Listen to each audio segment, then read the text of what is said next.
Hello friends, आज मैं आपको एक्यूप्रेशर से बताने जा रही हूँ जिन लोगों के बोन से मांस लटका लटका हो जाता है। कुछ तो एज वालों के हिसाब से हो जाता है, जो ओल्ड एज में होता है, 40 के पार कर जाते हैं, 45 के पार कर जाते हैं। तो उनके जैसे बोन होती है ना, बोन के पास के जितने मसल्स होता है, ये मसल्स अलग ही लटका हुआ लगता है और बोन अलग को लगती है।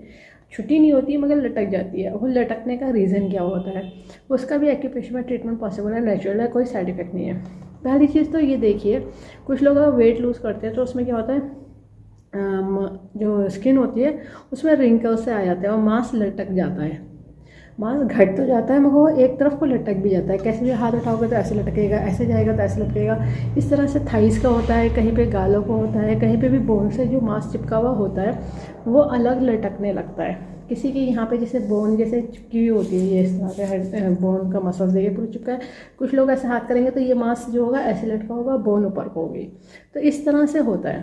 तो अब इसमें क्या होता है, क्यों होता है, पहली चीज़ ये देखिए, आपके अंदर विटामिन मिनरल्स न्यूट्रिशन की कमी है, तब इस वजह से हो रहा है। क्योंकि जो मसल्स होती है और बोन, उनके बीच में जो टिश्यू होते हैं, अगर उनकी टिश्यू की ग्रोथ सही नहीं होती है, क्योंकि हर दिन टिश्यू बनते हैं, हर दिन सेल बनता है, सेल अगर नहीं बनेगा वहाँ पे, अगर सेल का डेवलपमेंट नहीं हो रहा है या हेल्दी नहीं हो रहा है, सेल को ऑक्सीजन नहीं पहुँच रही है, सेल को न्यूट्रिशन नहीं पहुँच रहा है, तो वो क्या होगा, धीरे धीरे अपनी फ्लेक्सिबिलिटी ख़त्म कर देगा। वो मांस जो है बोन को छोड़ने लगेगा। जब वो छोड़ने लगेगा तो आपको लगेगा कि बोन अलग हो रही है, मांस लटक रहा है।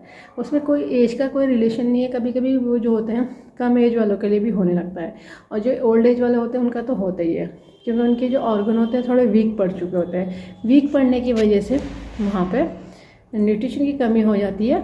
न्यूट्रिशन प्रॉपर सारे बॉडी के तक नहीं पहुंच पाता है, और जो बोन में से मांस अलग से ढीला ढीला लगने लगता है, मांस का ढीलापन होने लगता है बोन से। ठीक है, अब इस तरह से अगर हो गया है तो इसमें क्या करें।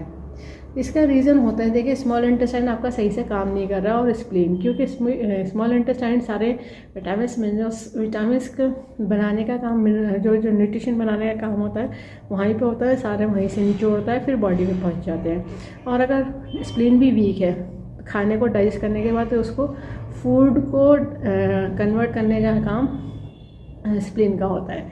तो अगर स्प्लीन भी वीक है और स्मॉल इंटेस्टाइन भी वीक है, तब इस तरह से केसेस होते हैं। और कुछ लोगों को थायराइड वाले जो होते हैं और जो डायबिटीज़ वाले होते हैं, उनको ज़्यादा देखिएगा उनकी मांस बोन से लटका हुआ ही मिलता है ज़्यादा से ज़्यादा। अगर जो कुछ लोग हैवी आर्म होते हैं और वो एक तो टाइट वाले होते हैं, कसे हुए, जिनमें बोन से चिपके हुए होते हैं, और एक होते हैं जो लटक जाते हैं। तो वो जो लटके हुए मांस होते हैं, यानी समझ जाइए कि आपकी जो मसल्स है वो बोन्स को छोड़ रही है, उसकी पकड़ कम हो रही है। बोन्स को अच्छे से पकड़े हुए होने चाहिए मसल्स। ठीक है, इसी का आज मैं ट्रीटमेंट बताने जा रही हूँ। बाकी अगर ज़्यादा सीवियर प्रॉब्लम हो चुकी है, पुरानी भी हो चुकी है, तो वो डायग्नोस करने के बाद पेशेंट टू पेशेंट पॉइंट्स को ऐड करा जाता है।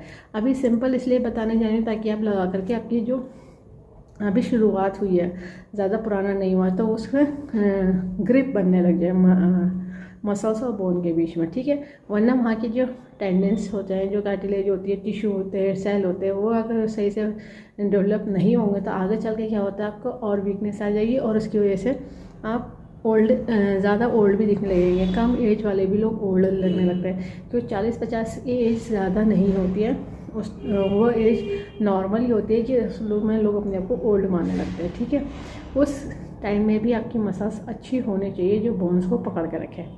इसी के लिए आज मैं ट्रीटमेंट के लिए बताने जा रही हूँ, जिसको लगाने के लिए ज़रूरत होगी डॉक्टर टेप की, पेपर टेप की, किसी मेडिकल या सर्जिकल की शॉप से ले लीजिएगा। 1/2 इंच का टेप, स्किन फ्रेंडली टेप है, कोई और से टेप नहीं, इसके लिए बात का ध्यान रखिएगा। जिन्होंने कोर्स करा उन्हें पता है एक्यूप्रेशर में यूज़ होती है बियॉन्ड मैग्नेट, जो एक तरह से वाइट होती है, एक तरह से येलो होती है, टॉर्सिडो का काम करती है, प्लस माइनस एनर्जी होती है, नॉर्थ पोल साउथ पोल। ये बियॉन्ड मैग्नेट ह्यूमन बॉडी के एक्यूप्रेशर पॉइंट को स्टिमुलेट करने के लिए, बैलेंस करने के लिए बनाई गई है। इसमें पावर उतनी दी गई है जो ह्यूमन बॉडी के एक्यूप्रेशर पॉइंट को स्टिमुलेट कर सके और बैलेंस कर सके। पॉइंट जो मैं बताने जा रही हूँ टीसीएम का बताने जा रही हूँ। जिन्होंने टीसीएम पढ़ी वो लोग समझ जाएंगे, बाकी लोग लोकेशन देख करके पॉइंट लगा लीजिएगा।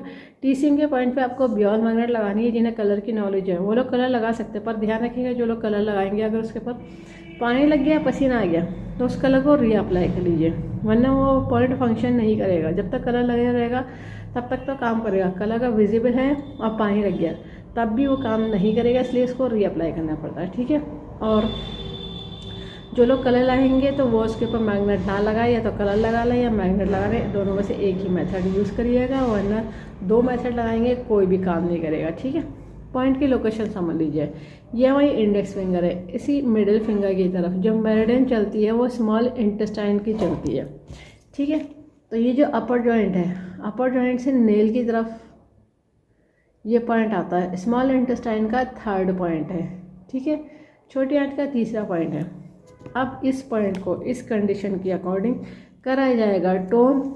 टोन करने का तरीका रहेगा कि बियोल मैग्नेट जब पेपर टिप में से जब वाइट विजिबल होती है तो इसको कहते हैं टोन। इसका अपोजिट कलर स्किन पर टच हो जाएगा, जो विजिबल है हमें वही देखना है। ठीक है, ये देखिए ये हो गया टोन। टोन करने में वाइट की विजिबिलिटी आ रही है। ये पॉइंट इंडेक्स फिंगर है, मिडिल फिंगर की तरफ है, दोनों हाथों की इंडेक्स फिंगर में लगेगा। और अगर आपका ऑर्गन ही वीक है तो उसको स्टिमुलेट करने के पॉइंट अलग से ऐड ऑन करे जाएंगे। वो पेशेंट पर डिपेंड करेगा कि प्रॉब्लम कौन सी है। अगर थायराइड है तो उसके पॉइंट अलग ऐड ऑन करे जाएंगे, और कॉन्स्टिपेशन रहता है या आपका और लीवर रिलेटेड प्रॉब्लम है तो पॉइंट अलग से ऐड ऑन करे जाएंगे, क्योंकि कभी कभी ये लीवर अगर सही से काम नहीं करेगा तब भी प्रॉब्लम आ सकती है। अभी इस पॉइंट को लगाइए और अपनी प्रॉब्लम को ठीक करिए, और ज़्यादा से ज़्यादा इस वीडियो को शेयर करिए, सब्सक्राइब करिए, लाइक करिए, ताकि लोगों को पता चल जाए एक्यूप्रेशर से सभी तरह के डिजीज़ को ट्रीट कर देते हैं, क्योर कर देते हैं, कंट्रोल कर देते हैं, रूट कॉज को ठीक कर देते हैं। फ्यूचर में दोबारा कभी प्रॉब्लम नहीं आती, बस लाइफ स्टाइल को ठीक रखना होता है। बेल आइकन प्रेस करना ना भूलिएगा, जब भी मैं नया वीडियो अपलोड करूँगी तो आपको लेटेस्ट नोटिफिकेशन मिल जाएगा। लाइक करना ना भूलिएगा। इस वीडियो को एंड तक देखने के लिए thank you very much. See you next time.